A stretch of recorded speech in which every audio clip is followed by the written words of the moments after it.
नमस्कार, स्वागत बा आप सभी दर्शक लोगन के। त खबर बा भोजपुरी पावर स्टार पवन सिंह के बारे में, उनकर फिल्म बॉस के लेके। जी हाँ, आप सब जानते बानी कि 3 साल से अटकली फिल्म एक बार फिर से अपन रिलीज डेट पोस्टपोन्ड कर देले बा कि दशहरा के शुभ अवसर पर रिलीज होके वाला रहे, लेकिन पता ना कोना कारण से रिलीज ना भइल।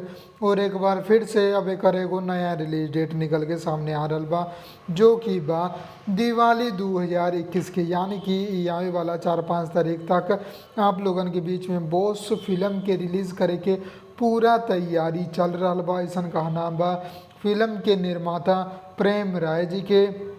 और फिल्म के बारे में आप सब जानते बानी कि ये में पावर स्टार पवन सिंह जी बाड़े, काजल राघवानी जी के रोल बा, चांदनी सिंह के रोल बा, एकरा अलावा और भी बहुत सारा कलाकार बाड़े। महेश मांजरेकर जी बाड़े, जो कि हिंदी और मराठी फिल्म इंडस्ट्री के बहुत ही बड़ा नाम बाड़े।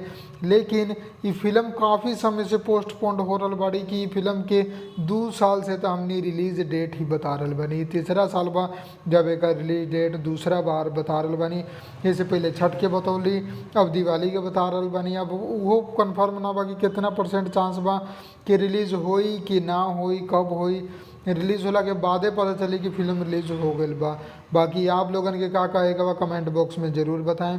हमरा पास जो न्यूज़ आयल वो आप लोगन के सोचने की दे दी, बनावे के मानता ना रहे। कैसे कि बार बार अगर कोनो चीज़ के रिलीज डेट पोस्टपोन्ड होके तो ऊपर दर्शक लोगन के दिलचस्पी भी खत्म हो जाला। ट्रेलर बहुत ही एक्शन से भरपूर बा, फिल्म बहुत ही अच्छा लाग रहा बा ट्रेलर देख के। लेकिन जो पोस्टपोन्ड बा एकरा चलते पूरा मजा किरकिरा हो जाता। आप लोगन के का राय बा कमेंट बॉक्स में बताई। हम मिलम आप लोगन के अगला वीडियो में। तब तक खातिर जय हिंद, जय भोजपुरी, प्रणाम।